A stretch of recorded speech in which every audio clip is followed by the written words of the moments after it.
Hello and welcome to a brand new episode of Happy Mum, Happy Baby, the podcast. Today's guest is an Olympic gold medalist and also a knitting enthusiast. He's also dad to 3-year-old Robbie. It's Tom Daley, OBE. That's the first time anybody's actually introduced me with that. It feels really weird. I feel like if I got an OBE, I'd change my name to OBG or something so that just people had to really reference it. Yeah, I know. Well, the thing is, I get it. I think on the 12th of July is my day to go and get it. So, yeah, it's fast approaching. So that happens at the New Year's honours list, and then you wait until you get like a special day where you go and do it. So, yeah, I go to Windsor Castle on July 12th. Yeah. Wow. Have you already got an MBE for the 2012? No, that was the first. This is the first time that I've gotten anything. So, yeah. They do specify in the invite, no kids under 12. So it'll just be me and my husband going. But yeah, I mean, you can imagine like a 3-year-old running around. Well, he'll be 4 by then. So he starts school in September, which is that is the most insane thing. I cannot believe that I have a child that is starting school in September. It's really crazy, isn't it? My youngest, Max, he turns 4 in August. So he's going to be in reception in September as well. And it's such a weird thing knowing that they're going to have a place to be 5 days a week. I know, but it's like that thing where, like, you know, you're saying the fact that it's going to be the youngest in the year makes me feel like I worry that he's going to be like, I don't know, like all the kids that are turning 5 in September. It's like at that age, it's like a really big age gap.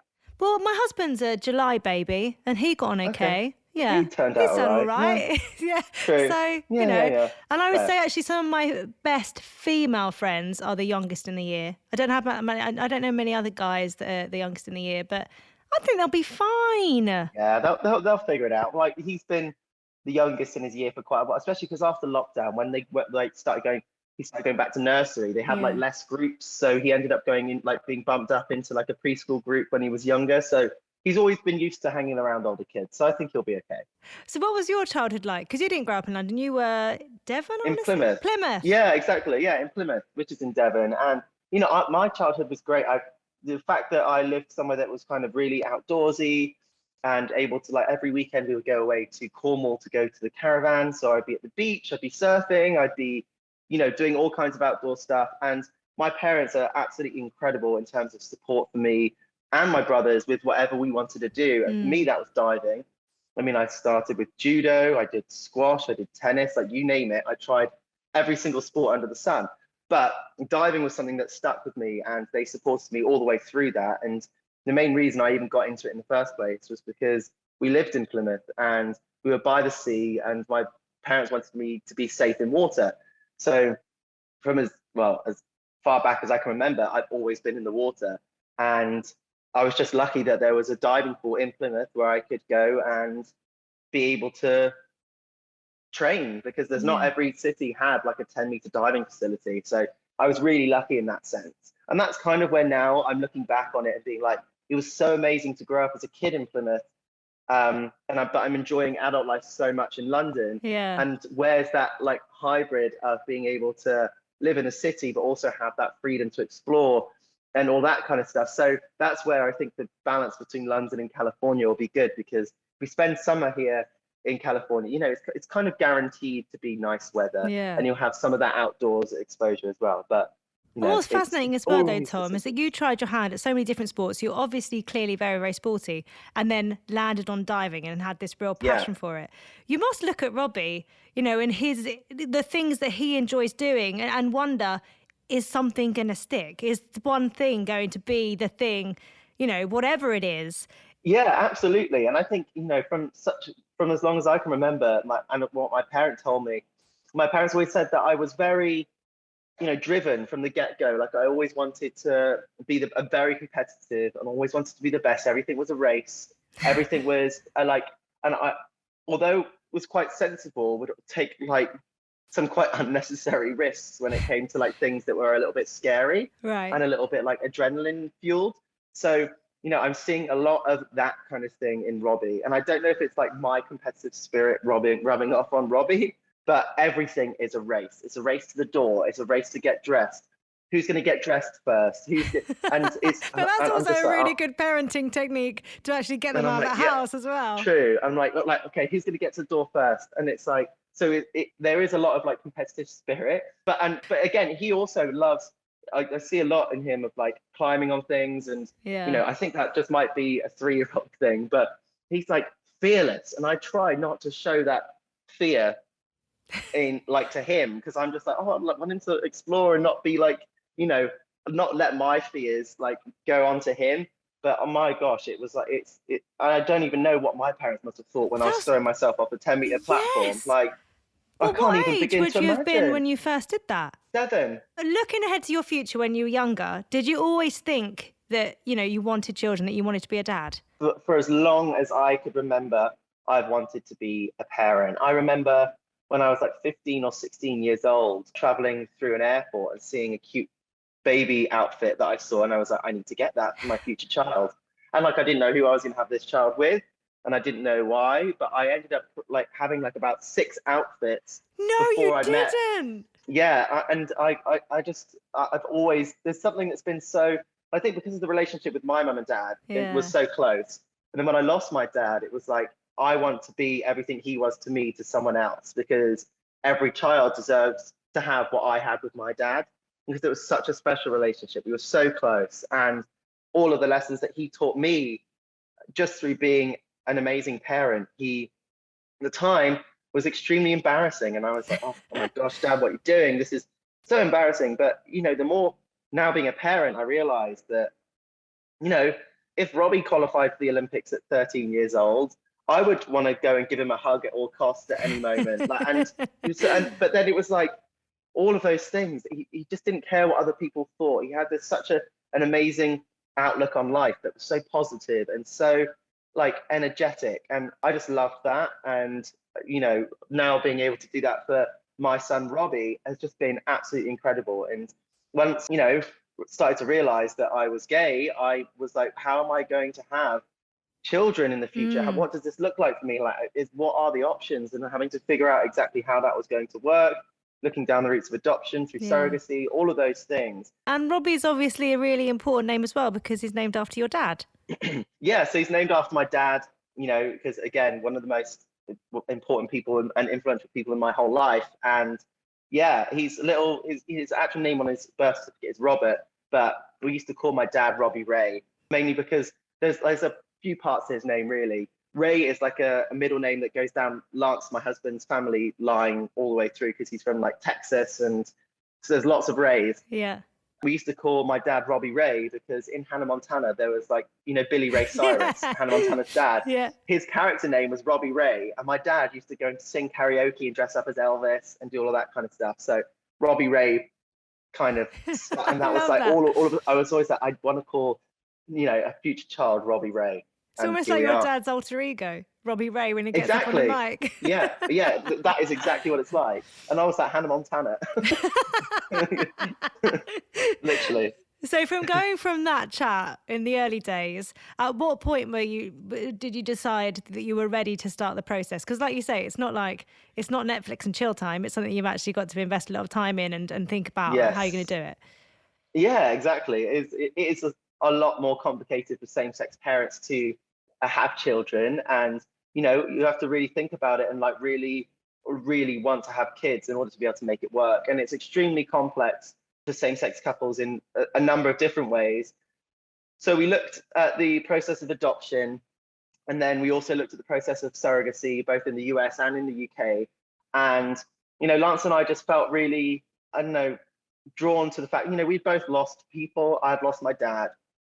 Lance had recently lost his mum and also his brother. And so we had lost so many people in our families. And I don't know, there was something about surrogacy that we were drawn to that just meant that we could, pass on the people that we've lost, their genes and their thoughts, their feelings, their personalities, and being able to bring someone into the world like that felt so extremely special. And we looked into it in the UK and in the US.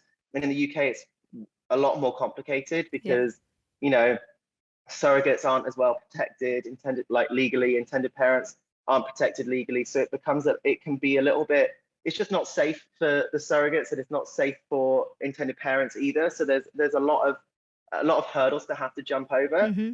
In the US, everything is regulated in a way that keeps everyone safe.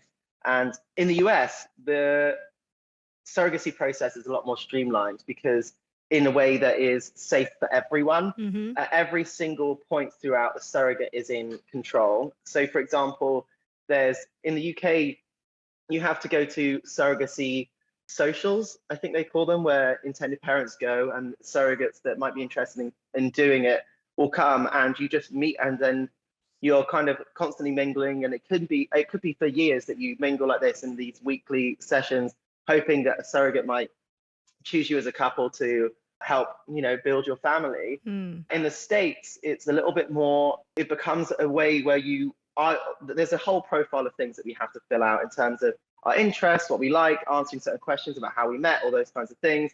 And then a surrogate or like a surrogate might look at that profile and think, oh, I might get along with these people. They have the same interests as me. They have the same beliefs. They are like, we feel like we're on the same page. And then what happens is a surrogate will choose who she might want to meet and which couple she might want to meet. And if you do get to the chance to meet a surrogate, then we, see if we get along, and we have this like meeting with our surrogate and her family. We went out for lunch and we had like a great time, and With her family as well. Yeah. So we meet all her family, her husband, her kids, everyone. And that's an important part of it, isn't it? Because it's not just the individual, actually, it's everyone around them that's a part of this process. Absolutely. And it has to, the whole process here, like in California, is it was so special. I mean, we got to meet her and her family, and we got to talk about, her life, what she's been doing, her interests, and like what we're doing, and why like building a family is so important to us. And and then what happens is surrogate will then decide if she likes us or not, and then it will go from there into that. And it's also here, there's like a certain level of, to be a surrogate, I mean, being a surrogate, they honestly are guardian angels. They are so incredible. And it's just, there's no words to explain how grateful you can be to someone, and they are so incredibly special. And our surrogate, why I keep referring to her as our surrogate, because she doesn't want to be named. That's why I'm trying to keep her anonymous. But she's so special. We speak to her all the time on FaceTime with Robbie, and we explained to Robbie that she is Robbie's tummy buddy, and that's how he came into the world. And we've always been really open and honest with him about how everything works to a level that he can understand. Like there's books that we've read to him and things like that. But no, she's so incredibly special, and her whole family also are so incredibly special. And it's just I don't know, it's like a really magical experience where you like gain a whole nother dimension to your family, not just through Robbie, but through our surrogate's family as well. So what was it like when she told you that she would be your surrogate? Oh gosh, it's like I can remember just like me and Lance like sitting here and crying, thinking, oh my gosh, she's gonna actually help us build our family. Like, can you even imagine like being able to, and just being there throughout the whole process, and it's all of the appointments, the scans, just being there as often as we possibly could, and just being there when Robbie was born, and being able to see Robbie come into the world. And I was able to do the first skin to skin contact with Robbie, and being able to have him on my chest, and it was just so incredible. And I mean, babies don't feel like what you think they're going to feel like, do they? That first bit of skin on skin, it's quite an odd feeling, actually. Yeah, it's not like the skin that you would think like of, like when you, after a few weeks of a baby, it's like a little bit slimy, a little bit like, I don't know, it's almost a bit fish-like. Yes. Almost. It's like oddly, like a little bit wet.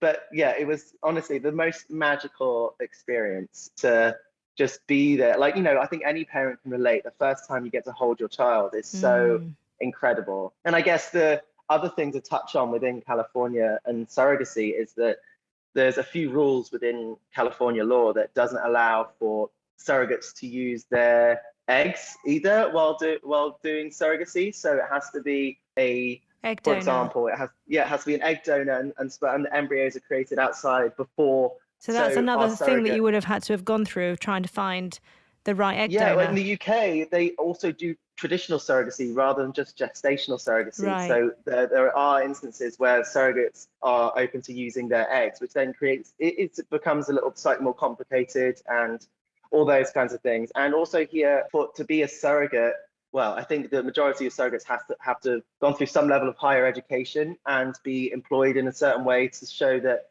you know, the reasons why people might be doing surrogacy, which also then in turn protects surrogates as well, that there are reasons why they want to do it and it's not just out of need to do it, which again isn't the case in the UK. So it just felt like it was the safest place for everyone to do it in California. And also my husband's from here, so it was it's not we always do it in the it's not completely out of the blue. You have exactly. you know, connections there and family and stuff.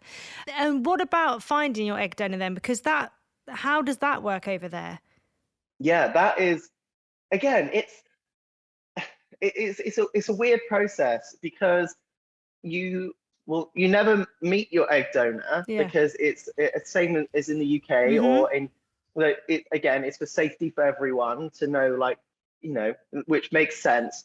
Again, I think I don't know how it works in the UK because we never got that far in the UK, but in the US, what happens is there's, you know, at the fertility clinic, there is like an embryo or egg donor list.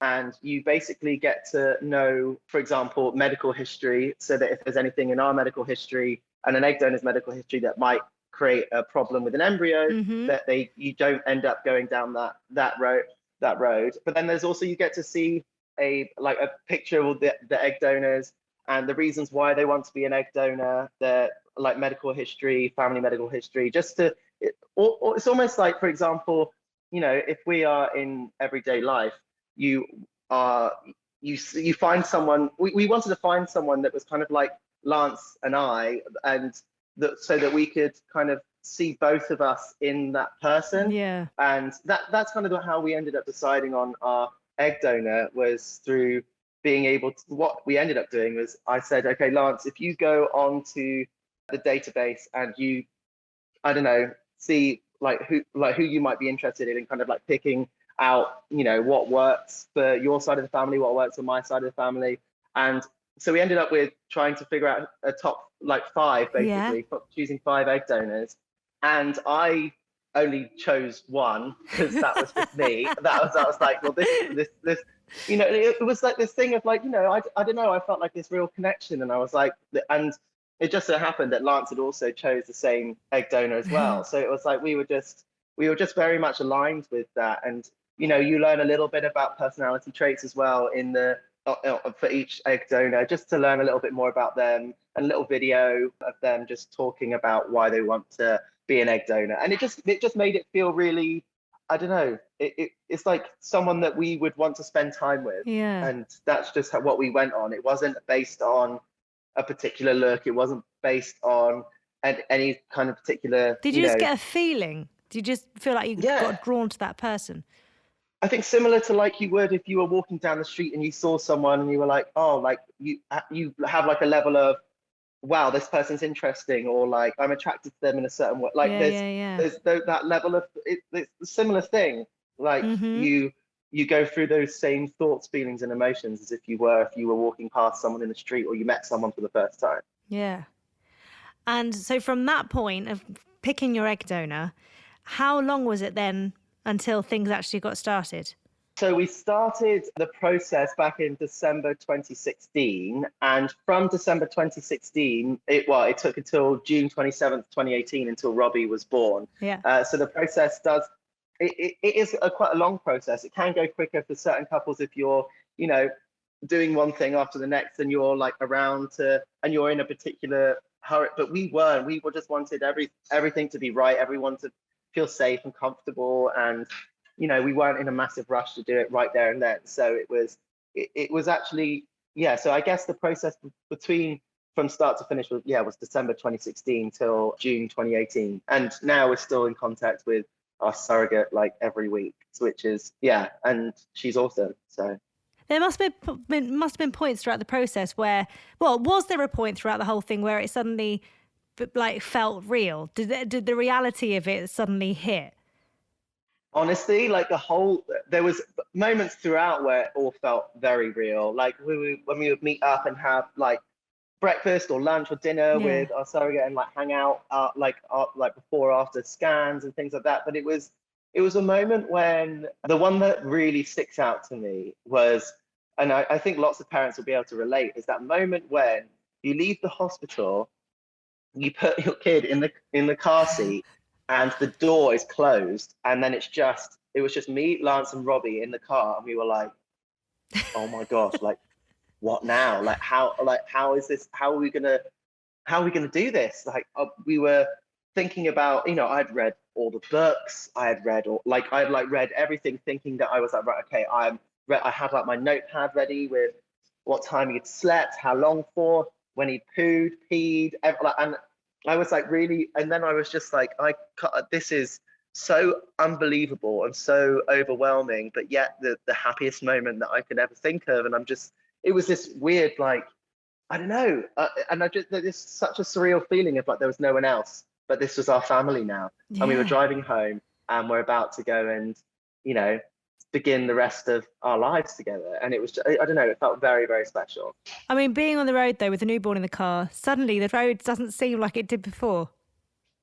No, everything felt like a journey was longer. Yeah. I mean, he literally slept the whole way home, which was great, but yeah, it was just terrifying. And I think one thing you think when you see a baby, they feel so fragile and they look so little, but then at the same time, when you see what they have to go through at childbirth, you Yeah. realize like they're They're robust. pretty robust. Yeah. Yeah, they know how to like just be able to survive. So I think there's something that was, I don't know, it was, yeah, so incredibly special. My mum also flew over to California and was there at the hospital when Robbie was born too. Oh. And it was just a really, I don't know, it was so special. So when you got home, after you'd done all the studying, because I did all the studying as well, you got Yeah. home, how did it compare the reality of being a dad to everything that you'd read in the books?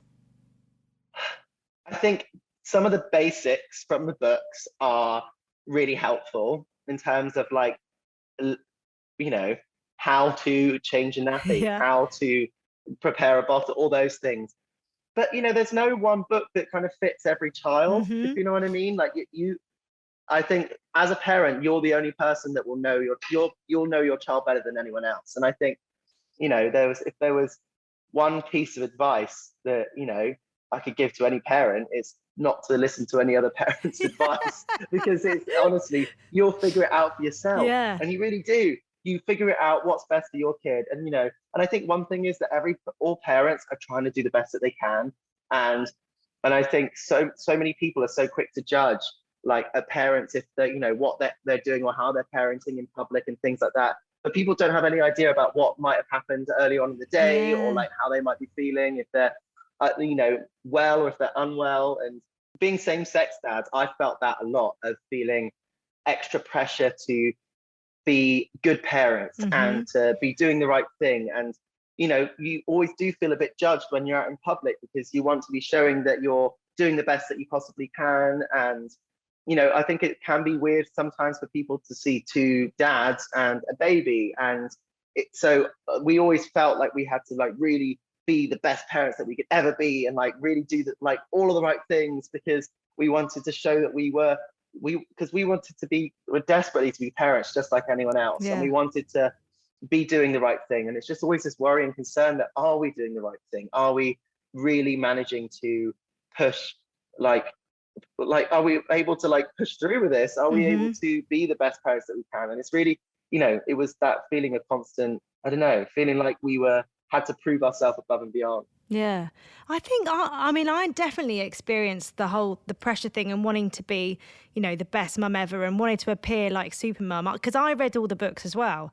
And, a lot of them, I mean, if every baby did what the book said, it would be amazing. But none of the books want to put on a little caveat that says, no babies are the same. Don't worry if it doesn't work out in this way. Yes. And I was trying to listen to all the advice from different people, and it was all conflicting. So I felt like my instincts as a parent, actually, that I wasn't listening to them at all, because I didn't have anyone say to me, every baby is different, just figure it out on your own, if you like. These are the tools, chuck them out and see what sticks.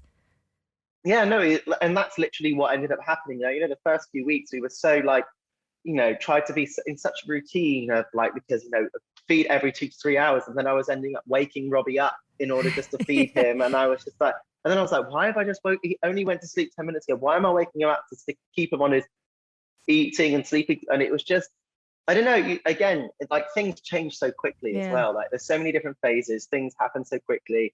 And then there was the whole weaning process and figuring out what we were going to do with that and what Did you enjoy it? Looking back, I absolutely loved the weaning process. And it was, twice a week I would spend, a few hours in the kitchen, like making all of these meals and then like putting them into pots. And, and then we got to, and that was one side of like baby books that I loved, was the cooking side. And, Robbie now, like, he eats everything. He is, he doesn't stop eating. He's always like, Papa, I'm hungry. Papa, I'm hungry, like all the time. But, I got to, like, I was making him all kinds of things from when he was younger. Like his favorite things to eat when he was a baby were like random things, like a chicken curry or a mushroom risotto or a fish pie. And now, like, he just eats whatever we eat. I just take a little section out and just plate him up a smaller thing, and that's what we ended up doing. Yeah, it's nice. I really enjoyed those stages, because it is that thing, especially if you're a food lover, it's that thing of enjoying food as a family. It is this new side of life, I think. Yeah, exactly. And we just kind of put loads of things in front of him and let him try the things that he liked and not try the things that he didn't. I mean, we always put something on his plate that we knew he liked so that he wouldn't go hungry, but then just gave him the opportunity to try different things, different textures, same foods, like kind of prepared differently. And, I quite enjoyed seeing him try things for the first time. And we never kind of like, said, oh, you can't leave until you've eaten this, or like keep eating more, keep going, like, we kind of just listen to him. Like if he's not hungry, he's not hungry and he's not going to eat it, and we'll wait until the next meal. So I don't know, it's been and now like I love the fact that he loves food because I love food. So it's like now being able to go to any restaurant and for him to always have something that he could find to eat is nice. Let's talk about sleep, because obviously being an athlete, sleep is very, very important. It has a knock-on effect. Like we all know, if you've had a bad night's sleep, how it affects us physically, mentally, emotionally. So how have you dealt with that in terms of what you do? Gosh. Is it an ongoing battle? No, actually, it was really tough. The first 6 weeks are the most difficult when it comes to sleep, I thought. And then after about 6 weeks, Robbie started to sleep a little bit longer. And he would end up sleeping probably like 10 till 5:30 or something like that from about 6 weeks. So then as he started growing more, then we would start having to do like a feed in the night. And what ended up happening, my husband was super dad while I was training. So we obviously would feed every like 4 hours at that point. And I remember Lance would do the 6 o'clock feed, I would do the 10 p.m. feed, then go to sleep. Then there would be the 2 a.m. feed that Lance would get up and do. And then I would get up and do the 6 a.m. feed, so that we would like alternate, so that in a way I got like a 7.5 hour chunk, because I had to be up early to go to training and Lance could feed and then go back to bed. And so we figured it out in a way that worked for us. But of course it disrupts your sleep. And then there's some nights where you just won't go back to sleep after his feed. And you're up for 3 or 4 hours. And, I remember there was a period of time where he just did not, I didn't get to sleep for a whole night. And he was just, because the teething situation comes in. And the regression and all of that. Exactly. It was actually during lockdown that we got Robbie to start sleeping really well and be able to get him to put himself back to sleep, and because we were always very good about trying to, give him a cuddle and get him to like sleepish state, but always putting him down in his bed awake-ish. So what we do now is we put him to bed in his room, and then we like sit on the step, so that if he ever like calls out and says, Papa, I'm like, just on the step outside the room, so he knows that we're there. But he's been, touch wood, and luckily he's been a really good sleeper. And he's been, well, since the beginning of lockdown, he's basically sleeps 7 through 7, so he's been Oh, a I mean, dream. that's the dream. I've got No, an 8, 6, and 3-year-old, and they are not all doing 7 till 7. honestly, he is great. He's like, it wasn't always like that, and he does have, like, if he's sick or whatever, he might Yeah. wake up in the night. But he's been. There was we were deciding whether we wanted to, aiming for 12 hours was one thing. He stopped napping when he was 18 months, which Oh, that is killed, tough. and that was like right at the beginning of lockdown. It was about after 3 weeks of lockdown, there were no naps during the day. And we were like, oh my gosh, like, what are we going to do? How are we going to, how was I going to get my training done from home? Or, but once he started not taking that nap, he did then start to sleep longer at night. So there Yeah. was like a catch-22 on that, I guess. Yeah. And the other thing, obviously, you've got to do is that, like, say for Tokyo, you had to leave home for how many weeks were you away Yeah. for? I was away for a total, luckily, I say luckily, well, COVID, I think it just changed everything in terms of my perspective on life. One, usually in an Olympic year, if it was a usual 2020, I would have been away so much. I would have been doing at least 6 weeks of World Series competitions, then throw in a European Championships, which I would have been away for like 10 to 12 days. The World Championships, I would have been away for 2 weeks. And then training camp 2 weeks before the Olympics, and then the actual 2.5 weeks of the actual competitions. So all of those competitions went away. Yeah. So you just had the World Cup. There were no pre-camps or anything. There were no training camps. It was just go there, compete, come home. So I got to spend so much more time with Robbie. I got to see him develop so much with his speech, with like dexterity, all of that kind of stuff, which I just wouldn't have if I was away traveling all the time.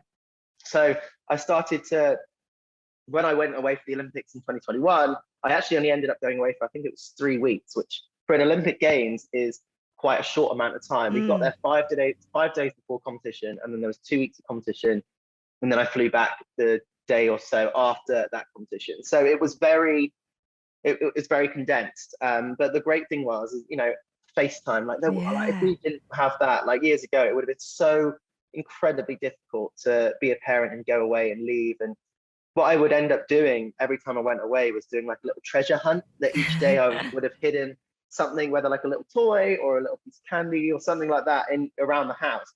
So every time on FaceTime, he knew that if he was going to speak to Papa, he was going to be able to go and try and find something in the house, because I'd found if I hadn't done that, he had no interest in talking to me, which broke my heart. I mean, I've more than had, his. me and Tom obviously go away for work occasionally. And it is that thing of when you have a break in your schedule where you can phone home and you know that they've got the best of you, they just sometimes are not in the mood, and I think maybe that's also busy. part of them not really wanting to, I don't know, they're just getting their head around you not being there. So for you to be there on a screen sometimes can be a bit jarring for them, I think. Sometimes like he'd be like painting and and Lance would FaceTime me or something like that, and he would be like, Papa, I'm sorry, I'm too busy. And I'm like, okay, fine. You go back to that stuff and I'll call you later. But I always think, if he's too busy to speak to his Papa, then he must be doing all right. So kind of makes me feel, although it breaks my heart, he doesn't care. So there was that. And now I think, and now I'm very much like grateful for, I think being a parent has changed so much, and it's just made, like, I don't know, it's made my life better in so many ways, of just that sense of perspective of what really matters most is that, my family love me and support me. And it's just taken so much pressure on what goes on in my work life and with diving, because I know that whatever happens, if it's good or bad, I know that I'm going to be able to go back to a family that loves me, which allowed me to fly higher than I ever thought. So it's good. Jessica Ennis-Hill, I remember going to a lunch that she was talking at years ago, and she was saying how when she became a mum, it changed her approach to simply training as well. It would mean that the time that was spent away had to mean something. It had to, be worth it. Be worth it. So you go there and you do your absolute best, knowing you can go home and just put yourself in family life. And it's also the first time that I was ever able to leave diving at the pool. Being an athlete is a full-time job in terms of when you come home, you have to be eating the right things, you have to be resting, you have to be making sure you're doing all of the recovery, nutrition, like you have to be thinking about it all the time.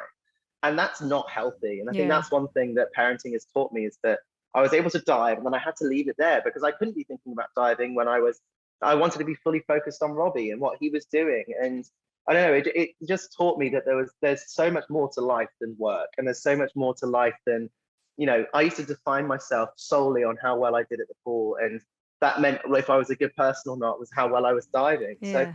being able to come home and be with Robbie and be together, it made me, for so long in my life, diving has been number one. And now being a parent, it's not. Like by any stretch of the imagination, Robbie is, and my family, my husband, are number one. And yes, diving is still important, but it taught me, you know, to be kind to myself. All of the things that, if Robbie makes a mistake, if Robbie does something naughty or whatever it may be, like you be kind, and and that kind of taught me to be kind to myself as well. Like if I started making mistakes in diving, not to beat myself up about it and think, oh, I wish I'd done this, or oh, I wish I had, you know, made this change earlier, or whatever it may be, but actually allowing yourself to be kind to yourself when you make mistakes allows you to move forward a lot faster, a lot more efficiently, a lot quicker. And you just don't, I don't know, there's something that just made me feel a lot more laid back and relaxed about being an athlete, which is so not what I thought being an athlete meant. I thought being an athlete was go, go, go. You have to be doing everything. You can't stop. You have to be number one and all of this. And actually, I was just like, you know what? I have to do this because I enjoy it and I love it. And, it's being successful and being like a winner, I guess, isn't about just working hard and training hard. It's an attitude. It's an attitude about being kind to yourself, allowing yourself to make mistakes, and how do you grow from that? How do you move forward from that? And that's something that being a parent has taught me, that there's so much more to life than just winning all the time. You don't that's boring almost. Like being a parent is the exciting thing. That's the real meaning for me in life, is to have a family and really live life, and not just get sucked into doing that one thing every single day, and making that define your happiness. Like happiness is not just about winning, and it's not just material. It's like what do you have with your family and within your life in that way. And I think that's something that I just, before being a parent, I'd never had been able to get my head around. I mean, you have been so focused and driven with diving and as an athlete from such a young age, though. I imagine coming to this realization, it must feel almost freeing in a way as well. And in that freedom has come, even greater success. Yeah, totally. It is so freeing because, being an athlete is so and in any profession, I guess, but it's like you work so hard and in diving, you get one Olympics every 4 years. So you work so hard for that moment. And then when you get there, like in my previous Olympics, before being a parent, I used to torture myself through the whole thing.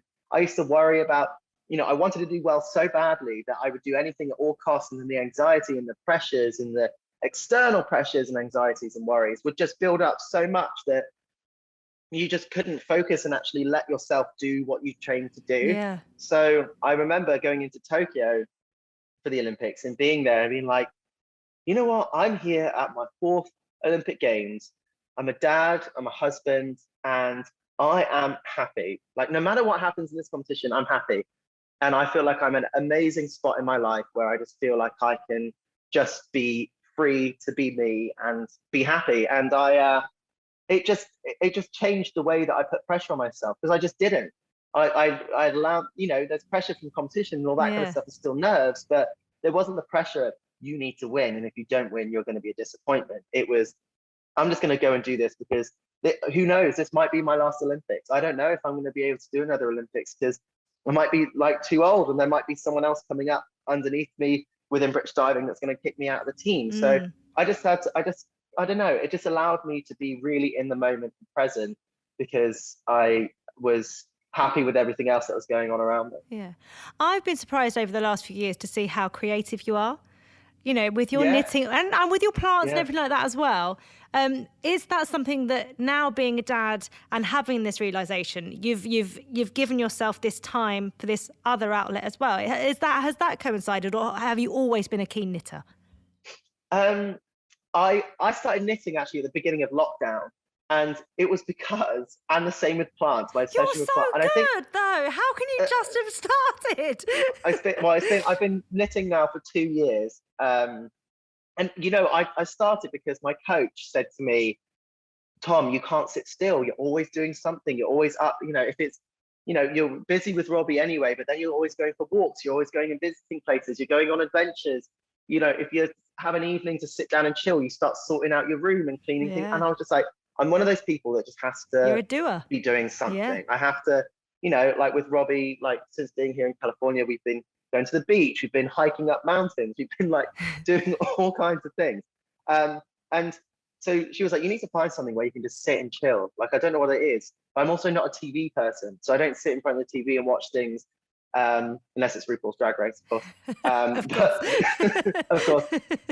But then it was actually my husband who said to me, like, so many people on film sets sit and just knit squares and it's knitting away and are able to really kind of like switch off and focus on what they're doing. And it passes the time really well. I was like, okay, I'll try that. Like, why not? I'll give knitting a go. And I was terrible at it at the start, but then, me being a competitive person and like an athlete, I was just like, right, I've got to get this right. I've got to do it good, and I've got to be ready to like. And so what ended up happening was everything that I did, I tried to learn a new technique, a new skill, and to the point where I then was able to go on YouTube tutorials. I was doing all these different kits and patterns, and before I knew it, I then started designing my own stuff. And it was before the Olympics. I had a meeting with my management talking about what was going to be next. And I was like, oh, am I going to be doing a podcast? Am I going to be hosting TV? What am I going to be doing? And I was just like, honestly, all I want to do is like after the Olympics is sit on a beach with a margarita and design knitwear. And they were like, and I was like, no, but seriously, that's what I want to do. And then the Olympics happened and people saw my love for knitting.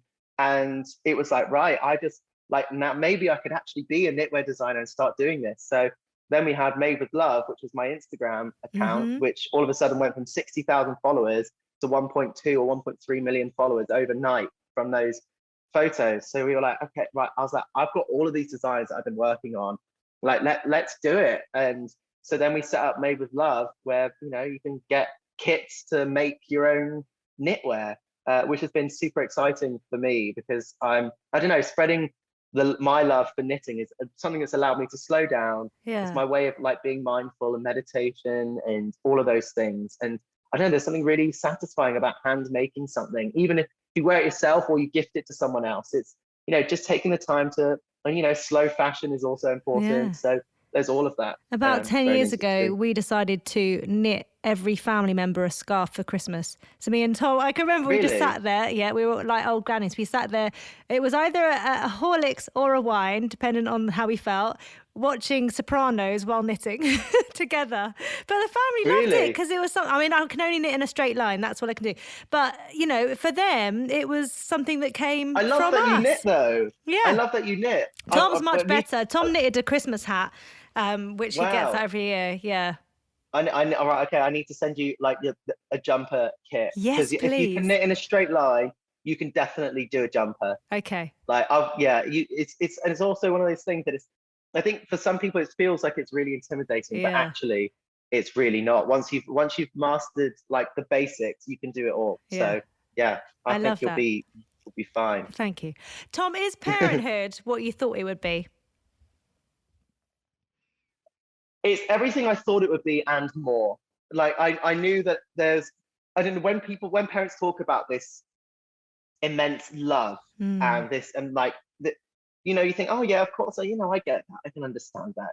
But until you have your child, I just like the feeling that you get when you just squish your little child, and like when Robbie runs up to me and gives me a hug, like it's like it's unlocked a whole different dimension to my heart that I never knew existed. Like being able to see the world through a new lens that, being able to see, you take it for granted. Like when Robbie realized and saw a tree for the first time, like there's something that you take for granted every day when you walk past it. But he was fascinated by it. And I was like, oh my gosh, the world that we live in is actually quite interesting. And there's so many things that you just take for granted as you get older. And that, like little things like that just created a whole new sense of joy. And you never realize how much pride you can feel in a little human being when they take their first steps or they say their first words. It's just everything and more that I ever could have dreamed it would be. Yeah. If you could write a letter on parenthood, who would it be to and what would you say? Oh gosh. Um, if I could write a letter to anyone on Parenthood, the thing that I think would be interesting would be to write a letter to Robbie for him to read in the future, because the one thing that I think that I would have loved is to have had a letter from my dad about what it meant to be a parent to him, and what I used to do that used to make him laugh, or used to, frustrate him or annoy him. What was I like? So I think I would write a letter to Robbie about how I feel to be his parent, how I feel to when I see him in the mornings, out like some little stories about what it's been like to be his parent over the years. So I think that's something that I would do, because I know that having lost my parent, I lost my dad, I really would have loved to have been able to ask more questions and understand exactly what he was going through when he was being my dad, and the anxiety that comes with raising a diver and raising an athlete in that way. Has having Robbie made you think about your dad even more? Yes. Oh my gosh. Like every day, I say my dad's name every single day when I talk to Robbie. And, there's lots of my dad that I see in him, which is, just some of his like characteristics and the way he says things and does things. It's just really, I don't know, it's really, really special. And so, yeah. And it's also challenging because Robbie has never met my dad and will never meet my dad. And I feel very lucky that I've got lots of videos and we've done documentaries before, so he might be able to get to know him in some way, but, he won't ever get to meet his granddad, which is really sad for me, to think that he's never going to be able to meet that one person that's so special to me. But, we talk about him all the time. Same with Lance's mum and Lance's brother. Like, we try to keep their memory alive in that way. Yeah. We end each episode with you finishing 3 sentences. Okay. Being a dad means. Oh gosh, that's a big. I know. I big like question. to keep everything really relaxed, and at the end, it's like a little everyone's mind goes blank at this point. Yeah. Being a dad means everything to me, and it also means a sense of perspective that you will never be able to understand until you become a parent. And it grounds you in a completely different way, changes your life in an unbelievable manner that will be something that you could then no longer imagine not being a parent for the rest of your life. Since having a child, Since having a child, I have slept a lot less, have never missed being able to sleep in more. I also have never before in my life felt this amount of love, this amount of gratitude, and the amount of, I don't know, it's been the most amazing experience and something that makes me so incredibly happy every single day. And I'm happy when? I'm happy when Robbie comes over to me, gives me the biggest squeeze, and we're having this moment at the moment where he just comes up to me randomly and says, "Papa, I love you so much." Oh. And there's just something like that when it just like tingles in my heart, and I'm just like, "I love you so, so, so, so much." And then he then goes, "I love you so, so, so, so, so, so." And it just like that at the moment is when I'm happy. Oh, I love that. Yeah, Tom, thank you so much. No, thank you.